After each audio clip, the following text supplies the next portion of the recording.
Hi guys, welcome to വീലിൻ. ഏതാനും കുറച്ച് പതിറ്റാണ്ടുകൾക്ക് മുമ്പ് വരെ അനേകം കെട്ടുകഥകളുടെയും അന്ധവിശ്വാസങ്ങളുടെയും കേന്ദ്ര കഥാപാത്രങ്ങളൊന്നായിരുന്നു നമ്മുടെ ചന്ദ്രൻ. പിന്നീട് കാലം മുന്നോട്ടു പോകുകയും ശാസ്ത്രപരമായി മനുഷ്യൻ നേടിയെടുത്ത അറിവുകളിലൂടെ അതിൽ പലതും കാലത്തിൽ മറഞ്ഞു പോകുകയും ചെയ്തു. എന്നിരുന്നാലും പിന്നെയും അനേകം തെറ്റിദ്ധാരണകൾ ബാക്കിയായി വന്നു.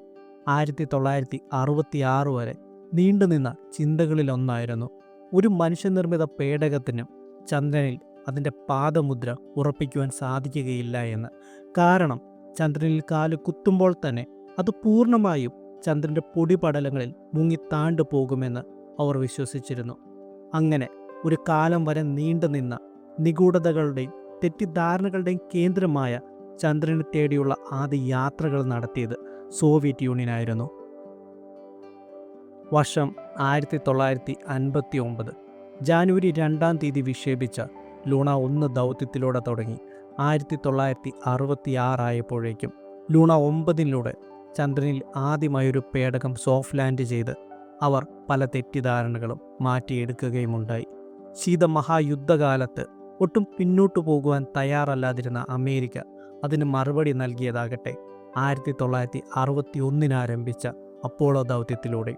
അങ്ങനെ 1969 അപ്പോളോ 11 ദൗത്യത്തിലൂടെ ആദ്യമായി മനുഷ്യൻ ചന്ദ്രനിൽ അവൻ്റെ പാദമുദ്ര പതിപ്പിക്കുകയും ചെയ്തു.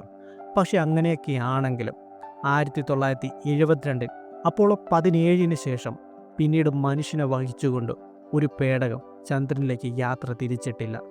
എന്നാൽ 50 വർഷങ്ങൾക്കപ്പുറം നീണ്ടുനിന്ന ഈ ഒരു കാത്തിരിപ്പ് വെറുതെയായിരുന്നില്ല. ആർട്ടമിസ് എന്ന മഹാദൗത്യത്തിലൂടെ ചന്ദ്രനിൽ മനുഷ്യൻ്റെ സ്ഥിര താമസത്തിനു മുൻപുള്ള ഒരു ചെറിയ പിൻവാങ്ങൽ മാത്രമായിരുന്നു അത്.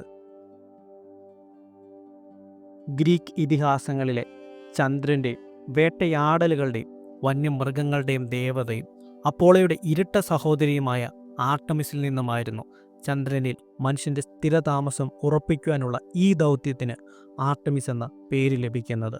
പ്രധാനമായും 4 ലക്ഷ്യങ്ങളാണ് ആർട്ടമിസ് ദൗത്യത്തിനുള്ളത്.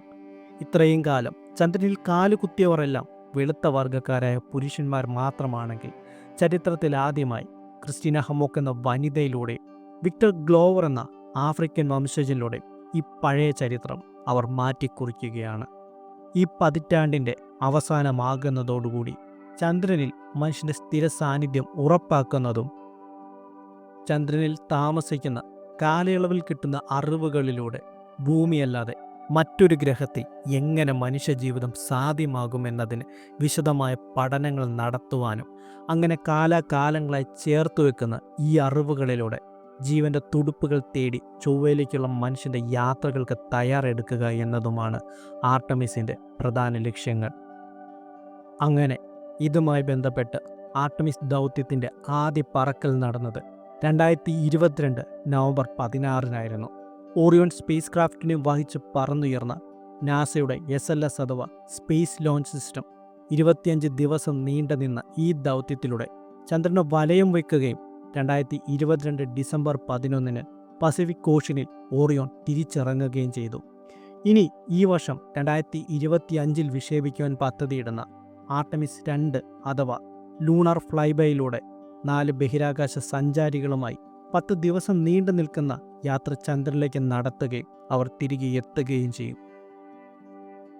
ശേഷം അടുത്ത വർഷം നടക്കുവാൻ പദ്ധതിയിടുന്ന ആർട്ടമിസ് 3 ദൗത്യത്തിലൂടെ 50-ലധികം വർഷങ്ങളായുള്ള കാത്തിരിപ്പിനൊടുവിൽ മനുഷ്യൻ ചന്ദ്രൻ്റെ ജലവും ഐസ് പാളികളും കാണുമെന്ന് വിശ്വസിക്കുന്ന സൗത്ത് പോളിൽ കാലുകുത്തുകയും ചെയ്യും. അങ്ങനെ ഇതിനായി നാസ കൂട്ടുപിടിക്കുന്നതാകട്ടെ ഇലോൺ മസ്കിൻ്റെ സ്പേസസ് കമ്പനിയുമാണ്. ഒറിയോൺ സ്പേസ് ക്രാഫ്റ്റിലൂടെ ചന്ദ്രൻ്റെ ഭ്രമണപഥത്തിലെത്തുന്ന അവർ ചന്ദ്രനിൽ ലാൻഡ് ചെയ്യുക സ്പേസസിൻ്റെ സ്റ്റാർഷിപ്പിലൂടെയാകും. ചൊവ്വയിൽ കോളനികൾ സ്ഥാപിക്കുവാൻ നിർമ്മിക്കുന്ന അതേ സ്റ്റാർഷിപ്പിലൂടെ തന്നെ. ആർട്ടിമിസ് എന്നത് ചന്ദ്രനിൽ കാലുകുത്തുന്ന വെറുമൊരു ദൗത്യം മാത്രമല്ല, ഗേറ്റ്വേ എന്ന ലൂണർ സ്പേസ് സ്റ്റേഷൻ നിർമ്മിക്കുകയും ചന്ദ്രനെ വലയം വെക്കുകയും പിന്നീടുള്ള എല്ലാ ദൗത്യങ്ങൾക്കും ഒരു മിഡിൽമാനെ പോലെ നിന്ന് സഹായം ചെയ്തു നൽകുകയും സ്ഥിരമായി മനുഷ്യൻ്റെ സാന്നിധ്യം ചന്ദ്രനിൽ ഉറപ്പാക്കുകയും ചെയ്യുന്ന, നാളെ ഒരു കാലത്ത് ചൊവ്വയിൽ കോളനികൾ സ്ഥാപിക്കുവാനുള്ള മനുഷ്യൻ്റെ ലക്ഷ്യങ്ങളുടെ ആദ്യ പഠനങ്ങൾ കൂടിയാണ് ആർടെമിസ് എന്ന ഈ മഹാദൗത്യം. സോ അപ്പോൾ ഇത്രയുമാണ് ആർടെമിസിനെ കുറിച്ചുള്ള ഈ കൊച്ചു വീഡിയോയിൽ നമ്മൾ ഡിസ്കസ് ചെയ്യുന്നത്. അപ്പോൾ ഞാൻ ഈ വീഡിയോ കൺക്ലൂഡ് ചെയ്യുകയാണ്. കൺക്ലൂഡ് ചെയ്യുന്നതിന് മുമ്പ് നമ്മുടേത് വളരെ വളരെ വളരെ ചെറിയൊരു ചാനലാണ്. നിങ്ങളുടെയൊക്കെ സപ്പോർട്ട് ഉണ്ടെങ്കിൽ മാത്രമേ നമുക്ക് മുന്നോട്ട് പോകാനായിട്ട് സാധിക്കുകയുള്ളൂ.